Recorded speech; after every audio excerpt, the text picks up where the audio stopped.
Welcome to the Speak with People podcast, where we believe that healthy communication is the key to unlocking your leadership potential. We are the go-to resource for leaders looking to greatly improve their communication skills, whether it's one-on-one interactions, team settings, public speaking, or your digital communication. By improving these skills, leaders can create stronger connections and drive positive change within their organization. Each and every episode, we sit down with leaders from various fields, just like you're grabbing a cup of coffee with them. We dive into real, practical conversations. Our goal is to help you transform your communication skills so you can lead more effectively, build stronger relationships, and make a lasting impact. So grab your favorite drink, settle in, and let's learn together.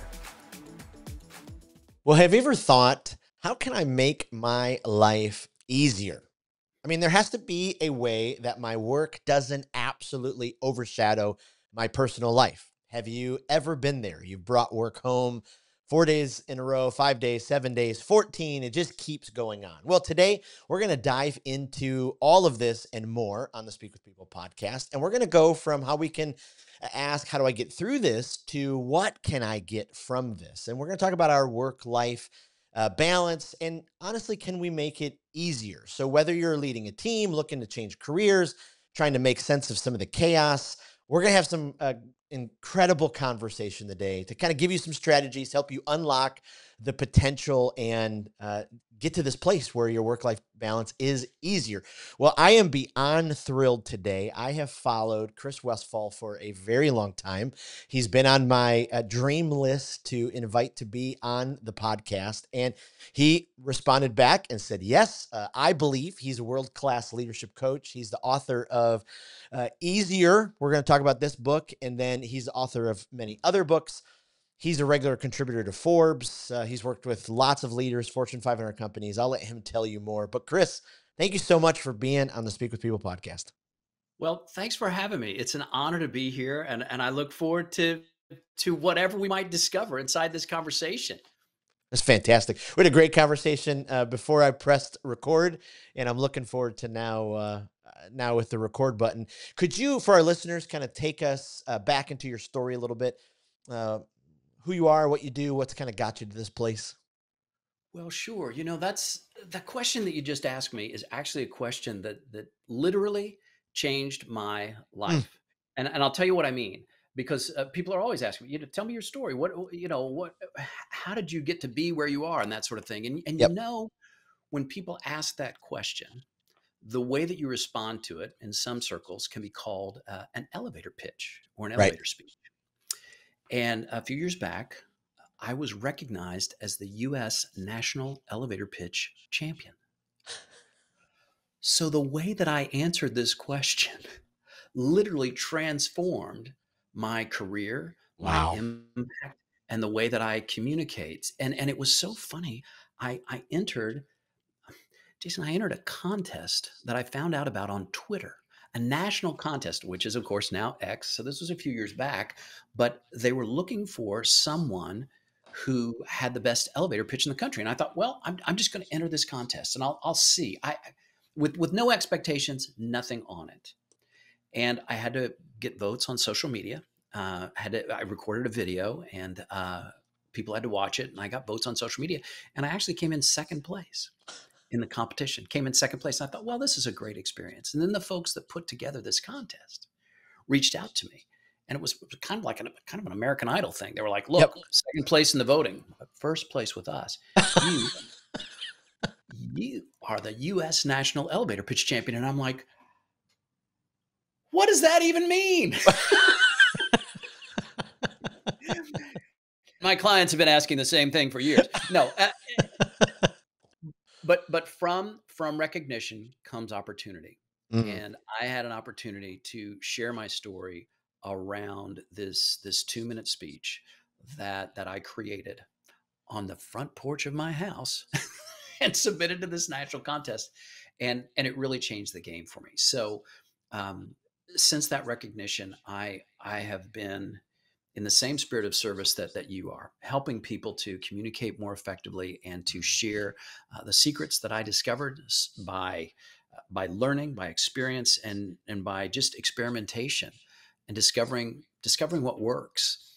And I've found, and maybe you found this too, that when I talk to smart people and I share with them what works and they see it, they pretty quickly understand how to make it work for them. Mm. And in the spirit of making things easier, that has been my life's work and my dedication to help people, especially when life is difficult, because life is not easy. Wow. I want to say that right up front. But there's always a way, even in the midst of very difficult circumstances, to show up.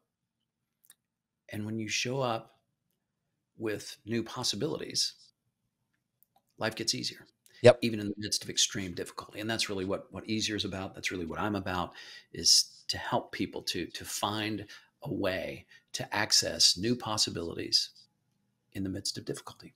Wow. Wow. Powerful. I'm often asked, especially when I go to companies and I train them how to be more effective in their communication skills and be able to connect with clients in a deeper level. The elevator pitch, or just being able to answer that "what's your story" question, is so powerful. I mean, it just adds so much. I don't know why the word pizzazz just came to mind, but especially in the networking meeting. I was at a conference a couple weeks ago in West Palm Beach. And they have, the networking time, and I could just see so many people like just shrivel up. Like, what do I do? But if you already have something prepared, hey, this is what I'm all about. Wow. Like how powerful that can be. And especially just like you did. I mean, that was masterful, because so often we're the hero, right? We make ourselves the hero as a part of the story. And you just talked about how you exist to help other people. And I love that. I mean, it was a classic. That was fantastic. Well, thank you, my friend. I am a professional. But no, in all seriousness, look, in all seriousness, as one coach to another, you know as well as I do that it's useful to have prepared remarks and that sort of thing. But what's really important is to be able to connect with what really drives you, to connect with your passion. I was working yesterday with a couple of entrepreneurs who are they're pitching to U.S. government. It's an innovative new solution to help the U.S. government speed up their manufacturing and reduce the costs of these multi-million-dollar missiles and hypersonic devices and all this kind of fancy stuff. And as you might imagine, these folks, their slides very well thought out, a little dense, as you might expect. Sure. But so we're working through this coaching, and I said, you know what this presentation needs? And the female CEO, she said to me, "No, what is it? What's missing?" And I said, "Your passion." Oh, Your passion. Why does this project matter to you? And if you are helping the United States military in the spirit of enduring peace, in the spirit of helping to maintain the safety of our country and our fighting forces, where's that passion behind the story? And if people are wondering, how do I connect with an elevator pitch? And there's a lot of people tell you a lot of tactics and strategies and stuff, and I got all those things in my hip pocket too. But beneath all the tactics and strategies, what is it that you value? What is it that you connect with? Because a pitch is not a sales pitch if you do it right. A pitch is a conversation. Wow. And it's a conversation where business gets personal. And that means that, and let me just tell you, permission granted, to share your passion and to make sure that that passion isn't just your own personal journey, but that it's a passion that's shared, that presents opportunity. Because if you think about it, you look at, you watch a show like Shark Tank, you think about investor pitches, the best pitch is always an invitation, an invitation to work together, an invitation to explore possibilities. And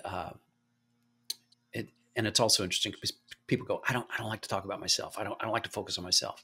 And when they say that, you know what I say? Then don't. Focus on your listener. Focus on your audience. Right? It's the number one rule. Every speaker knows. Focus on your audience. And in every conversation, get real clear about who your most important person is. And by the way, if you go, "It's me," you miss that one. Right. Right. Wow. Well, that in and of itself, that's just incredible gold. And we haven't even dug into the conversation yet. I mean, it's amazing so often when I come across leaders or I coach them, and I've been that leader and still working to get my mindset, every single day. But so often we listen to those lies. It's like, well, I don't really have anything else to offer anyone else. And we just sort of, shy away, or we're on the flip end and we, we make it so much about ourselves that the person we're connecting with, the connection is automatically broken. And if we could just do just what you talked about, I mean, it would be so powerful for our careers. Yeah. Well, when someone lies to me, I don't want to believe in it. And even if that voice is coming from inside my head, uh, in the spirit of trying to protect me or whatever, and what we're talking about really is fear. Mm, The fear that creates a border around our world and our possibilities, that creates, walls. And those walls aren't made of wood and metal. They're made of thought. yep. And just looking beyond uh, fears, beyond the lies that we tell ourselves to keep ourselves safe or to keep ourselves on the couch watching Netflix. Is that too personal? I don't know. Anyway, my own journey, man. It's my journey. That's right. But well, I went through this. I went through this just last month because I had an idea and a dream, something that I wanted to pursue, and I wanted to go to Mexico. I wanted Mm, to go to Mexico to improve my Spanish. And yes, I speak Spanish. Not today, not on this podcast, but I do speak Spanish as a result of the trip that I went on. But before I went, let me tell you how much thinking I had about you can't step away from your business. You don't know enough Spanish. You won't be able to get through customs. You don't know, and all these kinds of lies and yep. whispers that were coming Yep. through my head. And I didn't try to manage those thoughts. I didn't try to fight with them. I didn't try to control them. I didn't introduce a 6-step process to adjust my mindset. I just decided to ignore them. Wow. Wow. And and and this is why the story ends with I had a great experience in Mexico because I stepped beyond my fears, because I stepped beyond what I thought were my limitations. Yep. And in this conversation, and in any conversation that is focused on growth, development, and just personal well-being, you're going to be able to see new possibilities. Yep. And if you're not seeing possibilities, that means that you're coming up against fear. That's that border. That's that wall that stops you. But there's a wall in my home studio here. But guess what? There's a door in that wall, and I can walk through it if I Yeah. allow myself to do it. Because here's the thing, and let me just leave this with you. I had a coach that I really respect who said to me, "You can do almost anything if you don't talk yourself out of it Ooh. first." Ooh. Right. Right? Wow. Wow. And that kind of leads us in, as I have kind of been through your book, Easier, 60 Ways to Make Your Work Life Work for You. I'm a year away from 50. So I'm, Ah, it's fascinating as I'm getting older. And, for years I was always the young leader, and, I love that. And I can see now, especially when I go lead trainings and I'm with different leaders, I can see just sort of that I've always done it this way. I'm already 50. How can I change things? So we see so many people get to this crossroads in their careers, and they kind of give up, and just even with what you just said, prefacing some of this, and I loved how you set that up with there's a door we can kind of keep moving. But let's speak to that person who's like, it doesn't really matter at this phase of life if I begin to change things. How can they find clarity? How can they, start to move forward with some of that stuff? well, the first thing that I would say is I've been there, and I know what that's like, and I know the danger of the 7 most insidious words in business, and that's the way we've always done things. Ooh.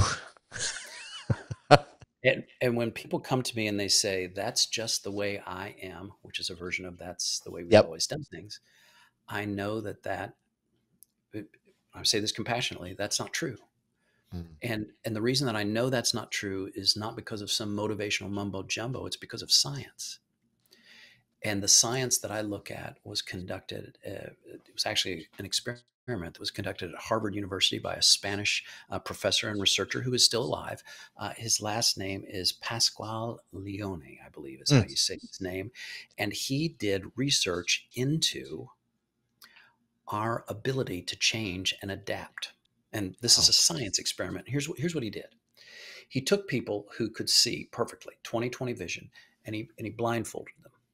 So he blindfolded them for several days, and he monitored their brainwave patterns.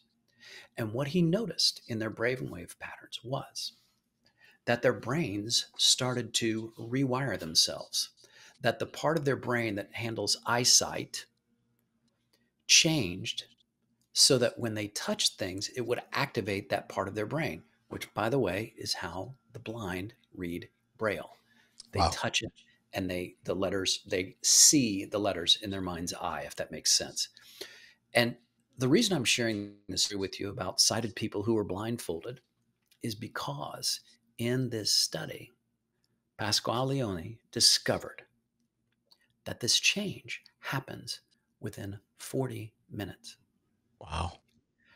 And the people in the study, they were not meditating. They were not doing a 6-step process. They were not engaged in a training program. They were just doing tasks and being monitored in this study. And the natural adaptability that was observed and chronicled in this well-known study at Harvard University shows us that we are wired to adapt. It's part of our DNA. Wow. And this is a story that I share with you, and it comes from where I accessed it was from a book called Live Wired by a guy named David Eagleman, who is a Stanford professor, neuroscientist who I really respect. I've had the opportunity to interview him for Forbes, and just a super, super bright guy. But the reason I bring up this little science experiment is to say that when it looks like that's just how I am, that isn't true.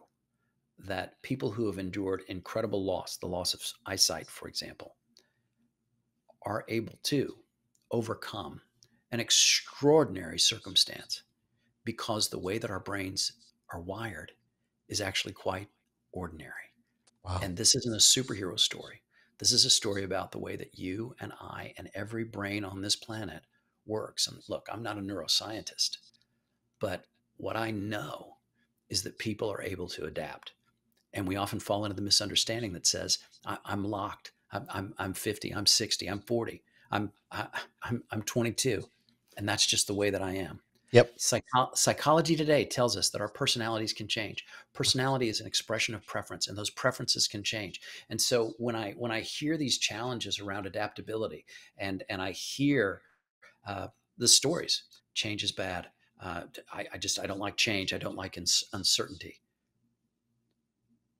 Uncertainty's all around us. I hate to drop that truth bomb in here, but it's true. Right. I mean, check this out. I'm gonna draw. Can I draw something? Will you Of allow course. me? Is it allowed to draw? This is totally allowed. I love it.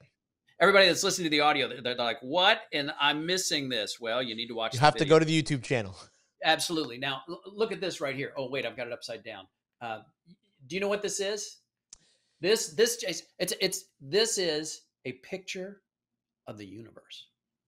Look at that. It's I know. And you're like, Chris, you're a patio Picasso. Yes, I am. Thank you for noticing that. But let me show you in the universe, this tiny little dot right here. This is what we know. Wow. This is what is known. And scientists estimate that we know about 4% of the known universe. I think that number is outrageously high. I think that there is a tremendous amount of uncertainty and unknown around us. But here's what I know is that uncertainty and discomfort don't have to go together. We live, despite our attempts to manage our lives via our calendar, we live in a world of uncertainty. And guess what? That's not a scary thing. I'm not trying to spook your audience. I'm trying to tell it like it is. We're spilling the tea here. And the truth of the matter is that inside this uncertainty is opportunity. I mean, think about it. Every book ever written always came from the same place. And that place is a blank page. Yeah. That place is the unknown. The business plan, the new customer, where are they going to come from? The answer is wherever they are now, in the unknown. Yep. And it seems to me that isn't it our job to get comfortable with the unknown and to understand that we do have the ability to adapt. We may not Yep. always like it. We may not embrace change, but we are capable of doing that if we choose to do so. Wow. Wow. My goodness. And that, like, in and itself, I love the shift that you talk about from how do I get through this to what can I get from this. We're all presented so many, up and down moments Oh yeah. throughout our career, new projects, new supervisors, new teams. And if we just shift it's, not to go too crazy deep here, but, it's years ago when I started to learn that I can actually find beauty in pain. That if I'm going through something and I'm like, okay, on the other end of this, I'm probably going to see something. So, how Right. can leaders, professionals, how can we start to, make this mindset shift? Are there habits, are there disciplines that we can do that when we're posed with, this big barrier, we can kind of start to shift our thoughts on that? It's absolutely possible. And I want to share with you, and I happen to have it right here, a quick question that people can ask themselves when they Okay. come up against a difficult challenge. And I experienced this when I went through the loss of my father, Mm, when my father passed away. And for everybody who's listening to this, and they're like, "Yeah, I've lost someone." First of all, my heart goes out to you, and you know what it is that I'm speaking of. But I found myself because my father, he wasn't just my dad; he was my friend. We were very close, and he passed away very suddenly, which made it very difficult. And it was also during the pandemic, and he was 5 states away. mm, So there was that added layer of fun that life brings to us sometimes. And I would find myself, and I would find myself just weeping at a stoplight, mm. just uncontrollably. I'm like, man, I don't even know that I can make a left turn here because my grief took the wheel, if that Yep. makes sense. And I wanted to stop. I wanted to stop the pain. I wanted to stop the grief. But here's the thing that I know, and I think everybody listening to the sound of my voice knows this too, that grief is love persevering. Mm, And when things change and they shift, there are memories and things that we miss and that we love and that we appreciate and that we wish were still here. But yep. when we shift from the place where I was, which is how am I going to get through this? How am I going to stop this? To what can I get from this? Mm, I realized something. I didn't want to stop my grief because if I could stop my grief, that means that I could stop my feelings for my father. wow. What kind of human being would I be if I could be somehow that cold and that detached? I couldn't. And so what I decided to step towards and what I realized that I could get from this was the ability to step into my grief, which is still, I mean, it's with me every day. I think of him every day, of course, as you can imagine. But I've come to terms with it. And so I think that asking yourself in a difficult situation, what can I get from this? Uh, can help you to find some agency. And I use that word very carefully because I don't want to say control. Mm, I certainly did not find control. And my therapist tells me that control is an illusion, but that's mm. another story. I'm working on myself. I'm working on myself. But the point is, while control may be a bridge too far, agency is always possible. And I think that in the midst of difficult circumstances, remembering that possibilities always exist is key. And I hope that you haven't experienced the loss of a loved one for anyone who's listening to my voice. But we all go through loss of some kind or another. And Yep. and when you are faced with a difficult situation, I want to just share quick a quick and simple question that you can ask yourself, especially if you're up against something at work. And that question is, it's right here on this card. What else Mm, could this mean? What else could this mean? And the flip side is another version of it. What else could this be? What wow. else could this be? Right? Because it opens up possibilities. Yep. And anytime it looks like you've only got one way to win, you're not seeing the whole situation. I mean, think about it. Think about an athlete in any sport of your choice. any sport of your choice, and the player comes to the coach and says, there's only one way to win. What's the coach going to say? Sit down. Sit down. Your job is to find every way to win. That's right. Yep. Look in this direction. What else could this mean? What else could this be? Get back out on the field, play the game, look for possibilities. That's the gig. That's the game. And when those possibilities close in on you, you're in a place of fear. I've been there. You're in a place of grief. You're in a place of loss. I've been there. But here's where I am today. Possibilities always exist. Yeah. Right. I mean, in this conversation, think about it. I mean, we could say anything. I could say avocados, right? I could say Taylor Swift. I could say anything. My point is, and of course, some choices are better than others. I get that. But my point is that possibilities exist. It's easy to see those possibilities when we're sitting here and we're chill and, we're not fighting with our boss or our coworkers or a client that's being difficult. But even in the midst of difficulty, possibilities exist. And if I may be so bold as to say so, easier always exists. Wow. As you walk through this, I've been rewatching the TV show Ted Lasso. I don't know if you've ever watched. I don't know. Oh, love it. Yeah. But I watched it all and then I gave it a break because I'm like, I don't want to ruin it again. I may have, watched The Office, many times in the past. But as you're walking through this, I'm just seeing, sort of the characters unfold, the really difficult Jamie Tart who, he's all about himself and, then the crash happens and and I love, to kind of keep going in the story with your book, your main character who's just pushing so much against, why do I need a coach? I don't need any of this kind of stuff. So I bring up the Ted Lasso and your book to say, a lot of times leaders, we push back against finding somebody, that coaching, that other voice in our life, whether it's a coach or a mentor or a therapist or a counselor or whatever. Sure. How can we get to the place where instead of the pushback, maybe that pushback season is less and less and less because there's just something powerful about a coach that sometimes can unlock, so much of that potential in you. And so wondered your thoughts on, just the coaching role in our leadership in our lives. Well, thinking back to Ted Lasso and Jamie Tart, here's a superstar that couldn't deliver. Why? Because he couldn't get out of his own way. Right. And that's really the gift I think that Ted Lasso gave him, and that he found himself, and through the support of his teammates, without going into a dissertation on on Ted Lasso. But the thing that I know is that life is difficult when it looks like you have to go it alone. And when you feel like it's completely up to you. And if you think about it, that's what Jamie Tart was like. The only way to win this game is it's I, me, mine. Yep. And I have to take responsibility. And I've been there. Yeah. But things get easier when you see that you are part of a team, that you are part of a team that supports you. And again, how do you explore that?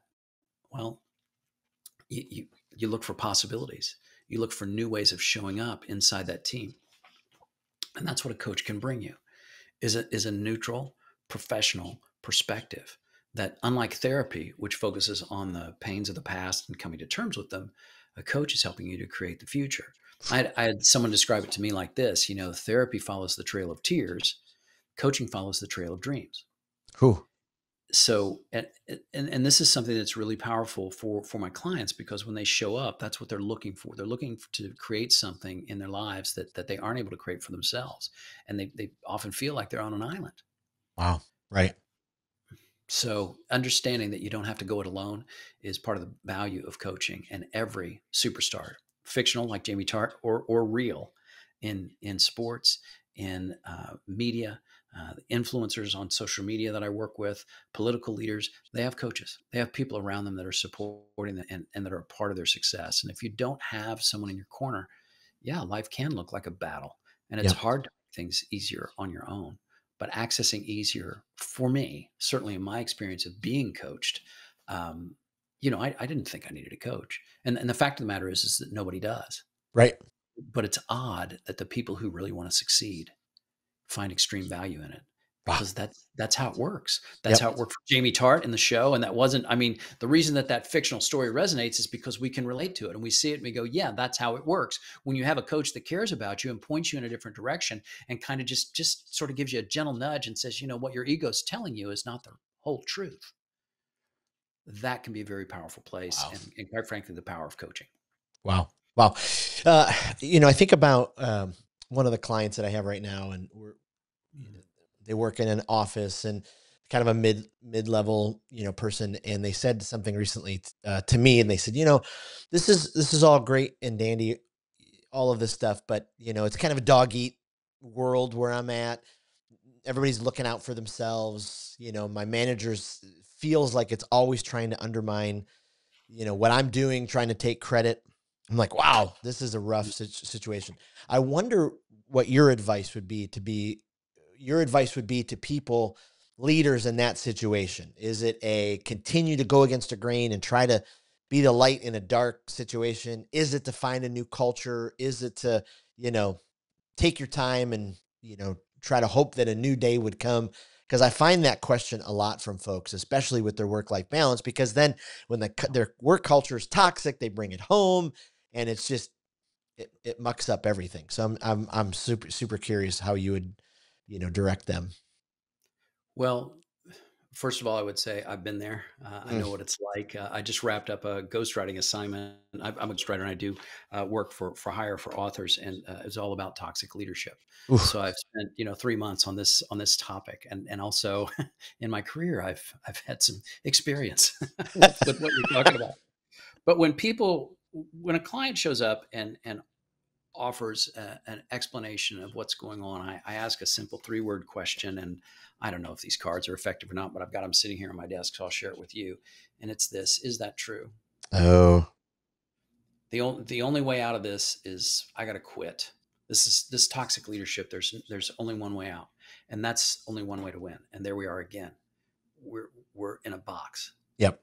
instead of playing what Simon Sinek calls an infinite game, where we see more possibilities. And the coaching conversation is to say what possibilities exist. And so far you've come up with stay or quit. Mm. So that's sort of binary. What else you got Right. is sort of what I would explore. And the thing that I've discovered in my life, and I'm sure this is true for you too, as you step on stages all over North America, my friend, the way you show up Mm. is what creates the world around you. Mm. And if you show up armed for bear and looking for a fight, you know what? I bet you'll find one.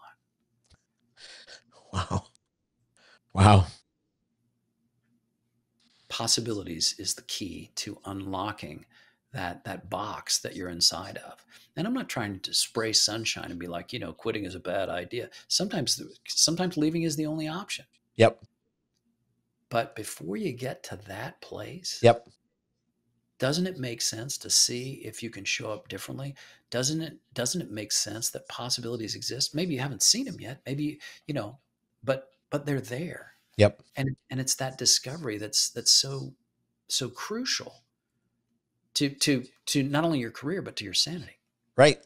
Right. Well, going back on what we talked about in the beginning, just with so much of our mindset and our thoughts. I mean, I can attest in my own leadership. Sometimes I have the ability to make things a whole lot bigger than they really are. And if I took a step back and asked some of those really powerful questions, ooh, it really does help. You're right. It still could be a super toxic environment and all that kind of stuff. But have I made it into this imaginary level that it's not really there? I do need to ask you, it's so fascinating talking with you, asking you these questions, because one of the things that, I try to teach leaders all the time is to stop asking boring questions, and how, questions can really bring out the genius in other people. And this is something that you model so fluently. When did that realization come to you? Because I mean, you're asking, I mean, top shelf, amazing MBA level questions. Uh, when did that all start to, fall into place for you to ask those kind of questions? I think it was the discovery that we all have the capacity to access genius. Oof. And that's not to say that you are a genius, although I'm a big fan, Jason, but I'm not saying that you are a genius or that I am a genius, but we all have moments of genius. And we say this all the time. You know, I don't know how I made it through traffic in 20 minutes. It was just sheer genius. You know, it just shows up. And you go, well, Chris, are you talking about happenstance? Are you talking about, I'm talking about those thoughts that show up that just make things easier. Yep. And asking yourself a couple of questions can really point you towards accessing that genius. And the first one, number one with a bullet, is what could make this easier? Mm. What could you do or say or explore or research or touch on that would make a particular experience easier? And in order to explore that, you have to look in the direction of possibilities that you haven't explored yet, that we know exist, and make that discovery. I mean, it's like the discovery that I think his name was Roald Amundsen. He discovered the South Pole in 1911. The South Pole. Yes, we just went to Antarctica on this, but stay with me. He discovered the South Pole. That's what we say, Roald Amundsen. But the fact is, the South Pole was always there. He was just the first person to reach it. Yep. And I would suggest to your audience, to everyone who's listening to us, that there are things that are there that are waiting for you. You just haven't discovered them yet. Wow. And so a couple of other things that I would share, back to what you were saying before. In my experience, it's never tougher than it is in your mind. Wow. Yeah. And right when we are thinking of challenges and problems, they get bigger and they get bigger and they get scarier. And there's a wolf at the door, and then it turns into a werewolf. And of course, werewolves aren't real, but we don't think about that because fear whispers in our ear that there's a werewolf at the door. And what helps me to come back to reality and step away from those thoughts that don't serve me is a simple antidote. It's just a conversation. And sometimes you can have that conversation with yourself. Sometimes you can take out a notebook and write down, or put it into the notes app on your phone, or whatever your favorite flavor is. But getting your thoughts out of your head and onto the page, or into a conversation with someone who is dedicated to your success, as curious about your success as you are, that can really, really make a difference. And the other thing that I would share for everyone on this call with us is that just because a train of thought shows up doesn't mean you have to ride that train. Wow. Yes. Wow. Man. Whew, sorry. A couple of these are just taking me back. I'm like, son of a gun. Powerful. Love that. Well, I tell you, man, this book that I wrote, Easier, it's not just the book that I needed to write. It's the book that I need to read. What we're talking about here is the space where this book came from, and the place where this book came from. And it's an understanding of the importance of connection, and the importance of recognizing that we aren't our thoughts. It looks like we are. It looks like our thoughts are our limits and stuff like that. But let's just break that down. Let's just get a drop of reality in here. There's the thinker and there's the thought. And if it looks like those thoughts are real, if it looks like those thoughts are your identity, let me just drop this truth bomb. You don't have to think that. Yep. Wow. Whew. Well, I could ask you, probably another 15 questions. We'll be here all day. But let me ask you this as we kind of round the corner. We're building this library for leaders, online library. So, we're always looking for the next, what's another great resource to read, another, great video, podcast, all that kind of stuff. So we're building this online resource. So we ask all of our guests, is there a speaker? Is there someone that, boy, every time you hear them, you just, they knock it out of the park. You got to forward that talk onto somebody that you would recommend, someone listens to? Well, I'm going to give you two recommendations if you'll allow it. And this is really hard. I mean, this is a tough question. It's like, what's your favorite kiss? I don't know. They were all pretty good. They're all pretty good. But I really, really like, and I want to suggest to your listeners that they check out a TED Talk from a guy named Tom Chi. And Tom Chi is an engineer and a scientist who worked with Google, and he does a TED Talk, TEDx at Sea, I believe it's called, and he talks about the difference between knowing and learning. Wow. And I'm sure that's something you'll put in the Yep. links and send out to folks. But and what's interesting is that Tom Chi is not a blow your hair back dynamic speaker who's jacked with charisma, but his material is jacked with just truth serum. Yep. And he offers ideas about innovation that I find, quite frankly, more inspiring than most of those folks that you might call motivational speakers, because it just rings true. Another speaker that I really admire, and he was a coach when I first started my career, and he made a big difference for me. That's a guy named Vince Pacente, and Vince is a Dallas-based speaker, and his story is he went from recreational skier to representing his native Canada in the Olympic Games. Wow. He is an extraordinary, he creates an experience for his audiences, which is what I aim to do as well. And in my experience, very different.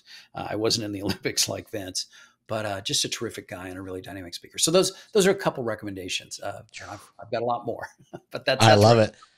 Those are incredible. Is there, if you're a podcast listener, is there a podcast, either guilty pleasure or development that, you know, every single time, or, you know, you gotta pass it on? Is there one that you'd recommend? I tell you, I'm not. I don't know that I have a good recommendation other than this one. Other than Speak with People, you're already there. You're headed in the right direction to explore new possibilities. And I'll tell you why. And I'm not trying to pander to you, my man. But I believe, as you do, that the way we communicate creates opportunity. Oof. The way that we share our stories is what teaches people how to treat us, how to pay us, how to follow our ideas, how to invest in our new ventures. It all begins with the way that you show up. And the number one skill in business, and it's right there on your shirt: speak with people, have a conversation. So yeah, I mean, it's a little meta, but I recommend this podcast. Well, thank you. I love it. And this is a really tough one, but, you know, is there a book that, you know, if a leader doesn't read any other book, boy, you've got to really make sure you read this book? Well, I found Livewired to be very inspiring, and that's probably counterintuitive because it's a book about science, but it's really about the resilience inside of all of us, and the fact that it looks at that resilience from a very scientific, research-based perspective. And the book is filled with stories of people who have lost things like sight, like a limb, like their hearing, and how people have bounced back from this. And it is a story of resilience that is so inspiring, because it's not a superhero story. It's the story of all of us and what we're capable of. And, you know, thankfully, I mean, knock wood, I've never had to face something like blindness or the loss of hearing or the loss of a limb. But I've experienced loss in my life. And here's the thing that I know: I'm still standing. I'm still here. And that evidence of resilience and a reminder that human beings are not fragile, that we are capable of much more than we think we are, I think that's a message that we all need to hear. So I would recommend Livewire by David Eagleman. I love it. This has been phenomenal. I just can't thank you enough for opening up the vault and sharing your wisdom. Where's the best place we can send our listeners to find out more about you, what you do, your books, all that kind of stuff? Sure. Well, my website is westfallonline.com. And that's also my handle across all social media. So on Instagram, on X, Westfall Online. And if you're curious to know more, if this conversation has sparked an interest or curiosity, or you just want to fight with me over what I've said, you can go to my website, westfallonline.com, and in the lower right-hand corner, there's a little button, and you can connect with me. You can send me an email. You can even ask for a time to talk if you'd like to set up a 30-minute conversation so that we can go deeper in whatever way would serve you best, because service is my business. I love it. Well, thank you again. This has been just, oh my goodness, just such an honor, and appreciate you for being on the show. Thank you, my friend. Thanks for having me. Thank you for listening to the Speak with People podcast, where we believe that healthy communication is the key to unlocking your leadership potential. Thank you for leaving a review on Apple Podcasts or Spotify. And thank you for every like and every comment. Every single time you cut and copy a link and send it to a coworker or a friend, it absolutely means the world, and it helps each other transform our communication skills. Lastly, don't forget about a great resource that's available to you: our communication skills library. At the end of every episode, we ask each guest their favorite speaker, their favorite podcast, their favorite book, and we've compiled all of those resources together to give you an amazing library to continue your growth and development. Thank you again for being a listener and for being a part of the Speak with People community.